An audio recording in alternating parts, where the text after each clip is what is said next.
Welcome to the Stiletto Room, the unfiltered chat show where no topic is off limits. I'm Dina LaPolt, entertainment attorney, advocate, and tenacious trailblazer. Each week, I sit down with creative visionaries, iconic disruptors, and unapologetic originals to dive deep into work, life, love, LGBTQ plus journeys, social justice, and everything in between. So grab a seat, get comfortable, and let's get real. Because baby, this is the Stiletto Room. Hello, you are in the Stiletto Room with Dina LaPolt, and today I have a very special guest for you who means so much to me. She's literally part of my family, is Jessie Money. Hello. Hi, Dina. Thank you so much for having me. Oh my God. You are one of my favorite people. You're one of my favorite people. I just love you so much. I know. I love you too. This is like such a nice thing you got going. Well, my first podcast. The first podcast is with me. Yes, of course. You're going to be doing many. Yes, I hope so. So for my people who don't know who you are, I'm going to tell you who she is. She is the daughter of the legendary Eddie Money, who was my client. Amazing. Passed away September 2019. What a story we have about that. We do. There's a lot to talk about. Lots to talk about. And I definitely want to talk about you too. You're a fabulous songwriter and an artist and amazing. But when I met Eddie Money, the best part about it, I met him and your mother. Yeah. I was in Washington, D.C., and we were lobbying. This story. We were lobbying for the Music Modernization Act, which ended up being the Music Modernization Act. But one of the things that people don't realize is that in this country, you have to, copyright is a Republican issue, just like freedom of guns, freedom of speech, and the way that helps creative people is copyright is their intellectual property. Freedom of speech is their artistic expressions. All Republican issues, okay? So it's like when we're talking about restoring Artistic Protection Act, which is the Rap Act, and all the rappers getting arrested for their music, and them using lyrics against them as evidence of their guilt in court. One of the ways we got some of these laws passed, especially in Louisiana, is we make it about First Amendment because the Republicans don't want anybody impinging on First Amendment. So when I met your dad, it was awesome because we're lobbying for the Music Modernization Act, which is copyright, songwriters copyright. Your dad being an ex-cop from Brooklyn, politically leaned on the Republican side, and having him come to Washington and lobbying for us was essential. Because even getting into offices of some of these members, they're very trepidatious about letting other people from other parties into their office because you never know what's going to happen. It's the same with Democrats. Yeah, my dad's like such an outgoing person. He's an everybody's person. That's right. So just being able to talk to him made people comfortable. And, he just had so many jokes and he just such a big energy. Big energy. And having him in Washington was essential because literally your mom and I, who are the business people, we knew all about the legislation. And your dad would be our person to get in the room and everybody wants pictures of him and he'd be like, yeah, we got to help the songwriters. And all these fabulous representatives would be signing on to our legislation and it was awesome. So here we are. One of the lobbying efforts, we get seated together because we always connected and we'd be in the same groups going through the halls of Congress. It was awesome. So the members of the Recording Academy put me sitting with your mom and your dad, which is awesome. And as I'm sitting with your mom, this complete misogynist asshole, big producer who wanted me to represent him a year before, but then he's sexually harassing me. And I was like, go fuck yourself. Pulls up his chair and slides right next to me and starts rubbing my leg. And your mom right away was like, who's this? And your mom was sitting to the right of me and this guy's to the left of me. And I was very uncomfortable. And I said, Lori, this guy, he's literally was sexually harassing me in a meeting, wants me to represent him, gets right off of the table, goes over to your dad. And I don't know what she said, but whatever she said to him, your dad gets up, comes over to the table, takes the guy and says, if you don't leave this table, we're going to have a problem. And I don't remember this part of the story. I don't remember hearing this part of the story. yeah. And he says, we need to have a word. And then they go talking. And Lori's like, Eddie's going to take care of it. Eddie's going to take care of it. I want to know what was said. Can you hear your mother say this to me? Eddie's going to take care of it. He took care of a lot. And she was always in control of things and managing him and, just making sure everything was aligned right. But yeah, my dad was a powerhouse. People respected him and respected my mother as very well. much. So obviously when somebody disrespects you, we're going to jump in like a bunch of dogs. He came back and said, you never have to worry about him contacting you again. That's so sweet. And from that night, your parents and I were connected deeply. I mean, deeply. Okay. And then I got to meet all of you, which was incredible. And the first thing, my kids had just been, they're going to be 12 this week. They're going to be 12. That's insane. So they were they weren't even 2 years old at the time. So this was over 10 years ago. Your mom and dad are in my office and my car was being serviced and they said, well, we'll drive you home. And I lived right here in West Hollywood and they drive and Laura and I go, okay, my kids are home and they're getting in the bath. And Lori's like, you're going to meet the kids. Do not cuss. He's like, I'm not going to cuss. I know what I'm doing. I got kids. Anyway, drives me home. Of course, comes down the hall. I say, Eddie's coming over and Lori to meet everybody. Comes down, walking down the hall. Kids are in the bath. Twin boys. Opens the door. Yeah, hello, it's me, fucking Eddie Money. See, that's what I love and I miss about him so much too, as well as many other things, is he was just such a big spirit, but he would if you told him not to do something, it was almost antagonizing him to do it. Right. Almost like a little kid. Right. And so I think I got a lot of that from him. Right. It's you tell me not to do something, I'll be like, all right, I'm just going to do it anyway. So tell me about growing up with him. Growing up with my dad, it was such a crazy life. I got away with so much, just from getting pulled over, for speeding, and be like, oh, I'm Eddie Money's daughter. And that was always my thing, is I'm Eddie Money's daughter, which we'll get into later about the whole identity thing. But growing up with him as my father was so inspiring. I had such an amazing life, being able to learn and grow from who he was as a person. And he obviously helped me become the woman I am today, but seeing how amazing and humble he was with each person that he met. Yeah. He would sign autographs after every show. He remembered people's names. He had the memory of an elephant. Yeah. I still can't figure out how he did that.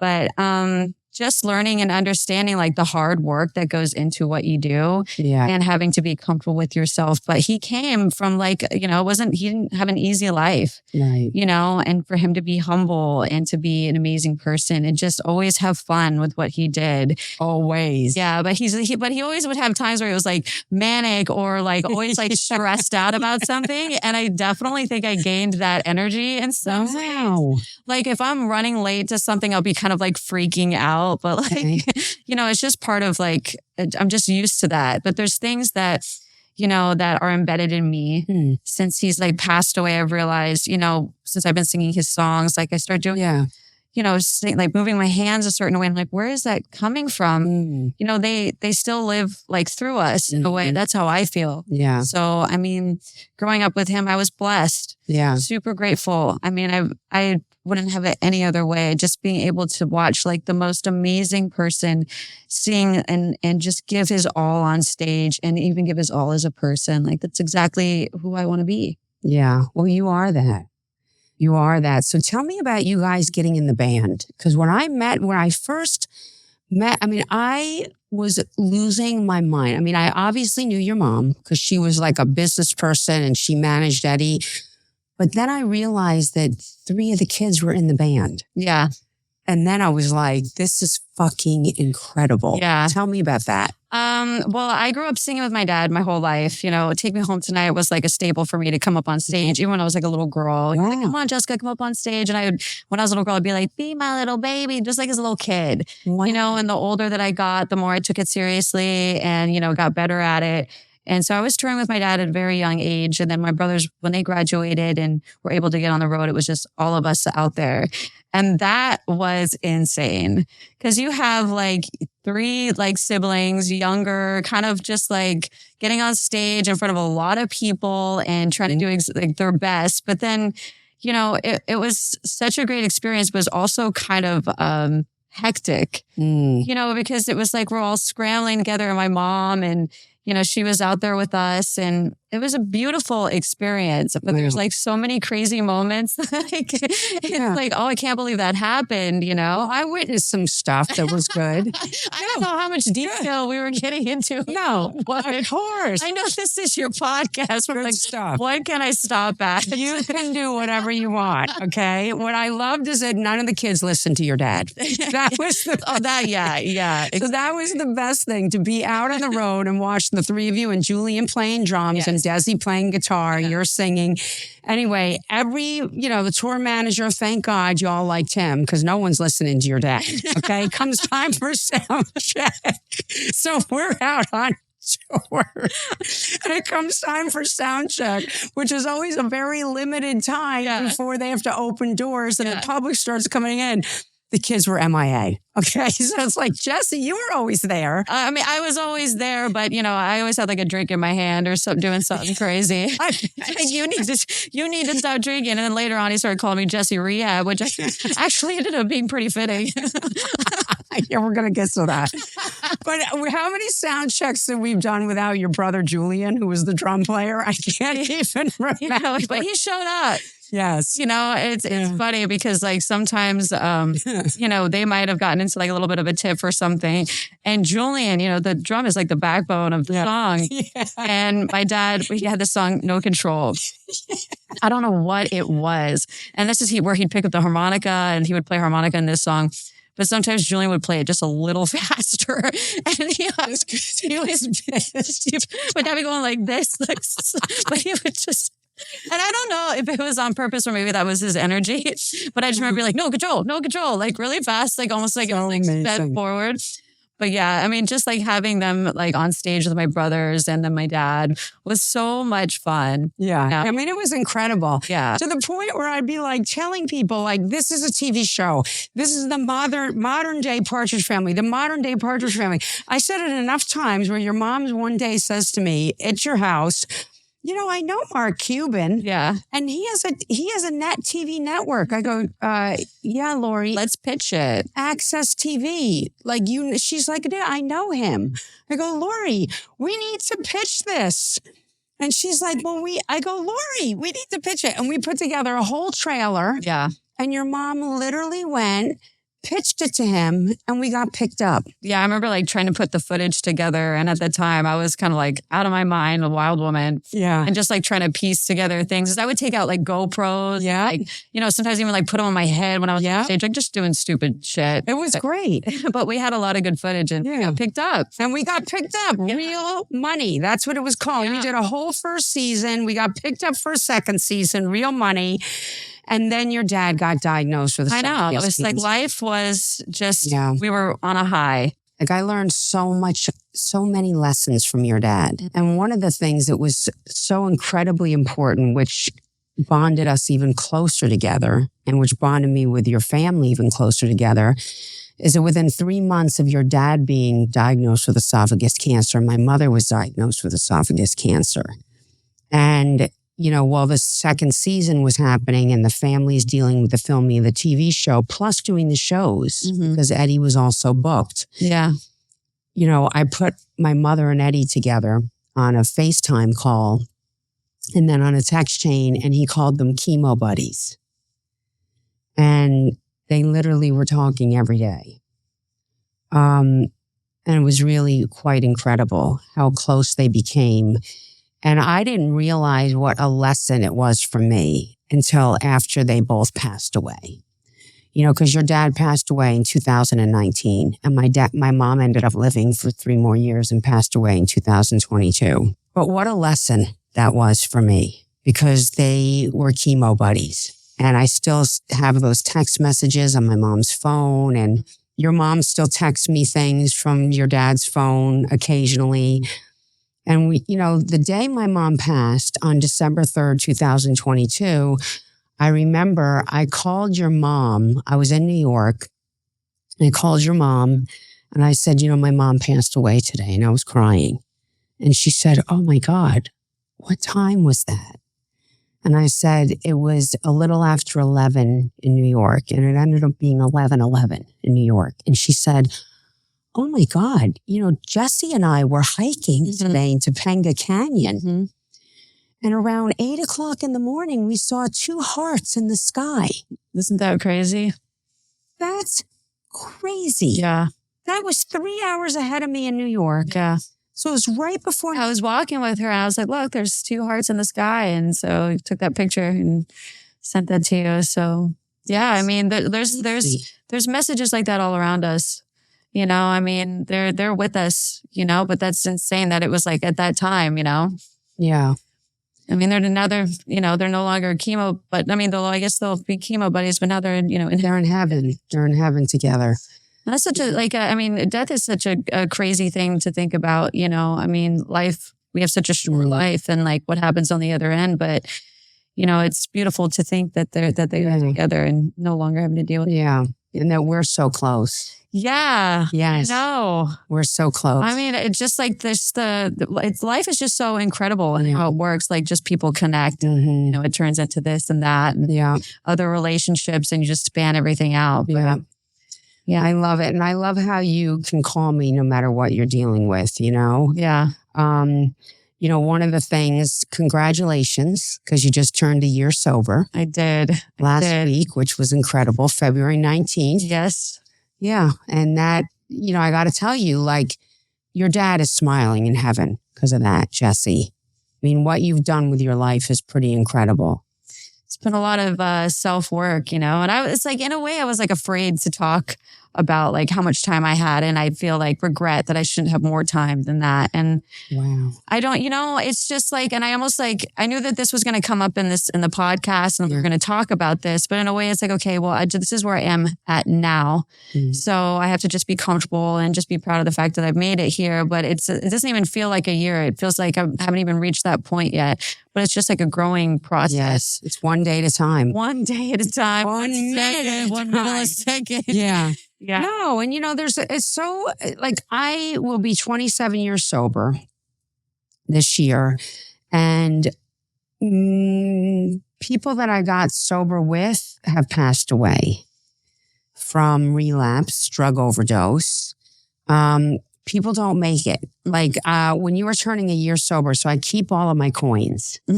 So I keep them all from over the years, people giving me all my chips. For every year I turn further sober, I get these chips. I don't have any chips from 1 to 7 years. All of them I've given away to people for 20 plus years of turning 1 and 2. Oh, I didn't know that. They're all gone. The ones I have a lot of, 15, 16, 17, 18, like people don't make it. Yeah. Yeah. But I give the chips away. So you save the chips when you get them. Yeah. And you give them away. That's how it works. In the book Street Smart, I talk about, all my lessons I learned with your dad, which are incredible lessons. Like to be as close as I am with your family and my mother to be as close as she was with your father. I came up with a rule for that, which is coexisting in seemingly direct opposition. Because you think that people have opposing views on certain things, but really the way that it is that people are people and you find good in everybody. And your dad, like the way your dad would completely love everybody that came into his. He did. He really did. And I'd be like, who is this guy? Yeah. I guess, and in a way it was like, all right, you can't trust everybody, but he was just, at some point, my mom and I, we had to like be cautious of people that came around because he was that guy that you could go to for anything. And so it was like hard to kind of tame that. And because he just loved everybody. Everybody. Yeah. And your mom would literally be his protector. Yeah. Yeah. We learned that very quickly. I learned that very quickly, because he would let anybody in. Yeah. And your mom's like, who is this guy? And we need to do background check. And I'm like, no, Lord, he's good. He's not. And I get that from her too. I'm like, who is this? Because you're protective. Yeah. Well, that's good. I mean, your mom's a real manager. Yeah. You know? Real momager.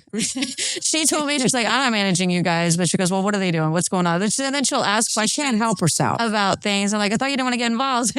Yeah, she can't help herself. Yeah, you know. she does want to be involved. I think it's her college degree in music marketing and growing up around Johnny Cash. And Cash. She can't help herself. Yeah, and of course I need like advice. So it's helpful to have her to like to be there as my best friend and to do everything. And growing up, both of us grew up in a patriarchal family system. So thank God you and I had strong mothers. Yes. Because, you know, being raised with a strong mother, you know, taught me I could do anything. You too, being raised with your mom. How was that? It was great. You know, I mean, my mom is just a saint. You know, she never really drank or did drugs, you know. So like for her, she was like the complete opposite.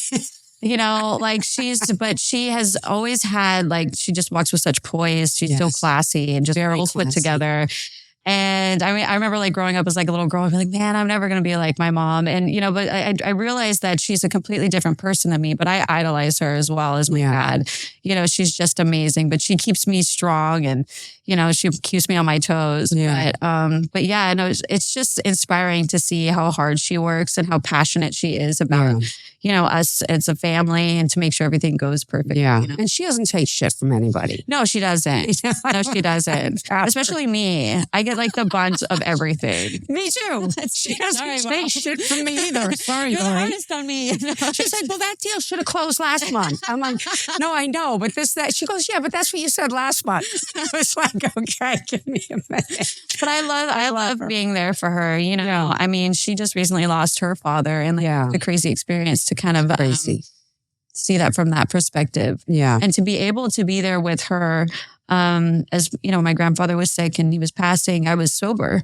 Yeah. And I called some people at Radford and a Zombies parking lot, and I was freaking out and I didn't know what to do, but I was able to collect myself and be there for her. And that for me was a complete life-changing experience, not because I just had lost my grandfather, but that I was able to be there sober, to be there with my mother. And I continue to like try to make sure that she's strong, and she's she's strong. Mm-hmm. She's like the strongest woman I know for my grandmother. So, I mean, I'm grateful to have her in my life 100%. Yeah.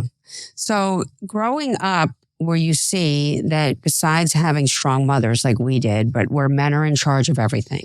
Yeah. You know, I mean, how is that now that you are sober and you're moving on your career and you're doing all these amazing things? Yeah. Like men being in charge, or like how it is like now that you're, you know, because here we are, like I'm 58, you're 36, you know, we're basically still doing it. We're kicking ass. Yeah. But how do you feel about that? Because you just said, well, I got started late in life. Yeah, well, because I got started late in life. You know, I was living it up as the Rockstar's daughter and taking advantage of like whatever I can do. And growing and learning from that, I've realized like, listen, that's in the past. Now I'm like growing as a woman and trying to figure out exactly where I want to go with my life, as well as with my music. Mm-hmm. But, you know, I mean, the dating life is, you know, it's difficult. I'm not really trying to date anybody. So I've decided to, you know, just focus on my career. Yes. And I'm going to freeze my eggs. And just that's amazing. Yeah. I'm excited about that. I'm like, okay, as long as I can get that out of my mind, I'm like, the clock is ticking. That's great. You know, because I've always wanted a family in my future, and I've always wanted to be a mother. So just to have that on the side, you know, it's great. I'm happy for you. I got to tell you, women can do everything. Yeah. We can have it all. Yeah. Like, you know, I didn't have kids until I was 47 years old, you know, which is pretty incredible. Yeah. Our boys are adopted, but you know what? It's like my ex-wife, she wanted kids. That was her life goal. Yeah. My life goal was to be a big entertainment lawyer. We are a perfect match. Yeah. We have these beautiful boys. I wouldn't have these beautiful boys without my ex-wife. I mean, we have such a great family. You know, and you could have everything. You can. Yeah. You can. And it just comes in like little shots and you put it, I mean, I just started it last night. Yeah. So it's probably like why I'm so hormonal today. It's great though. But it's like another thing. It's like sobriety was like, okay, well, now that I'm like a year sober, let's get this music out here and, you know, just put that in the back of my mind. Take action. Yeah. And whatever God brings to me, I just put it in God's hands. Yeah. Like if there's a guy out there for me, perfect. If not, then, you know, I'll figure it out later. Right. And by the way, wait till you see how many guys start chasing you around when you're not interested.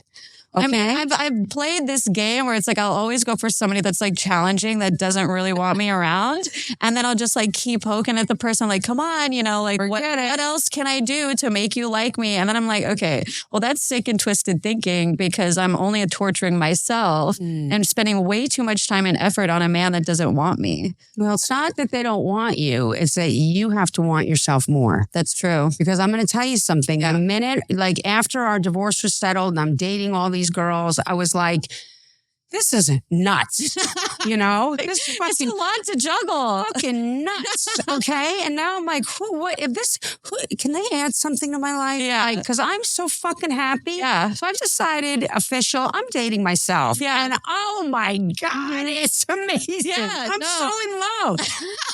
I totally feel you. Like I am dating myself. Like I'll have somebody come and ask me for dinner. I'm like, dude, I got to get dressed for this podcast tomorrow. I got to go to the gym today. I got this music. I got to edit this picture that I'm really, it's like you really start to think about yourself, and it's not a selfish thing. Right. As long as you have that relationship with yourself, somebody will come along. That's but, right. It's like just for me, I'm just like, I'm not even thinking about it because it's like at the beginning of like my sobriety, when I first got sober this past year, I was like, wanted to fall in love. And then, do you love me? And then I was like, all right, I got a lot of work to do. Like, can I call you like maybe later in the week? Like maybe 2 weeks from Sunday. Yeah, like, are we meeting up tonight? Dude, I'm busy. I'm busy, dude. No, and honestly, it's so refreshing because, then when you actually do find someone that's worthy to be at your table, like I always think, can this person sit at my table? And I have a lot of tables. I have my work table. I have my family table, which includes my kids, and they're judgmental as all fuck. Yeah. I have my sobriety table. Not that the woman I'm dating has to be sober, but they can't be a fucking alcoholic. Yeah. Okay. Yeah. I was like, okay, wait, 45-year-old women should not be getting wasted in a blackout. Yeah. Not happening for me anymore. No. You know what I mean? So it's like that kind of thing. Can they sit at my political table, which is a very important thing because I bounce across the aisles. You know what I mean? So they have to be able to work a room and be. There's a lot of boxes to check. There's a lot of boxes to check. And you know what, bitch? If I can't find someone to check the fucking boxes, I got to figure out. You know what? If I can't find somebody, I'm so happy with me. You should, because my tits are perfect. And it's funny though, but like growing up, like I'd always be like, I would play the Eddie Money card, like me, I'm a Rockstar daughter, but like pity, like just like, will you like me if I could get you tickets to his concert? Like it was like that for me, and then now it's like trying to find somebody that isn't a fan of his. And then it's like, well, it's a weird thing. It's like, I want you to be a fan of my dad's, but don't sing his songs in front of me. And like, cause like you can't hit those notes. It's like a weird thing. And then also like, I mean, after he passed, it was like, okay, am I looking for somebody because, I lost my dad? And then what does that, so it's just too much to think about. Right. Like I need to focus on myself. I'm like, does this woman like me because she wants a record deal? Or she wants a job in music? Or does she just wants a ticket to the Oscars? Exactly. It's like people will use people. Right. Right. But it's like, and then, I'll just keep focusing, stay in my lane, stay in my lane. We'll be together forever. Exactly. We'll have each other. We'll be single and have each other forever. That's fine with me. I think I'll call you. You never know. It sucks. It's overrated. Okay. I'm too sober for that. I'm dead. Oh, I can't. I'm like sweating right now. Turtleneck was a bad idea. Okay, if you could choose anyone, living or passed away, who you'd have dinner with, who would it be? Well, I mean, it's the obvious. Yeah. It's the obvious. My dad. You know what? Actually, if we both were together and we could choose who to have dinner with, it would be my mom, your dad, and we would have this great dinner with 4 of us. Yeah. And we'd invite your mom. Yeah, of course. Yeah. Yeah. And then she would have to pick another person too, which would be her dad. And then I would have to bring my kids. Yeah. So now this is what happens. I might bring my eggs. You're right. I think we should pitch a TV show. So now that you're sober and now you are writing, of course, you've been writing music your whole life. You have projects coming in. Like, tell me how that is being sober and being a creative person now.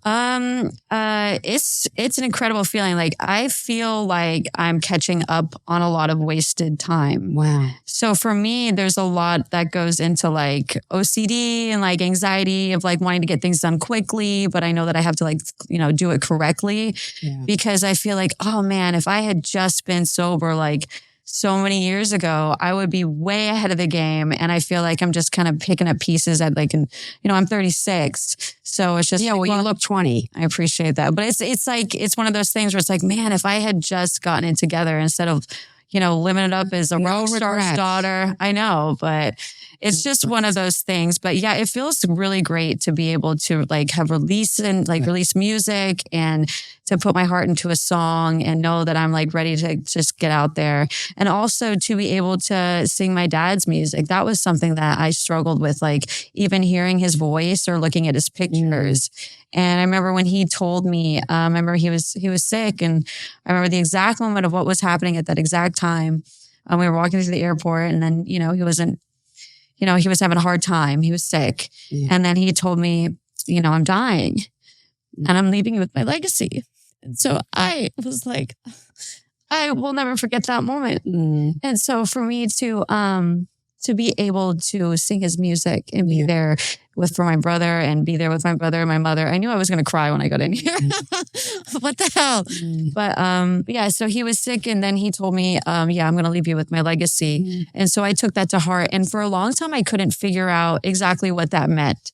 Did that mean that I had to sing his music? Did that mean I had to do this? And because it was just like the way he said it. And after I did some grief counseling at Care and Treatment Center, I was able to kind of figure out exactly what that meant. And it was, just to be you and live through his music if you want. But when he passed, I had a complete identity crisis.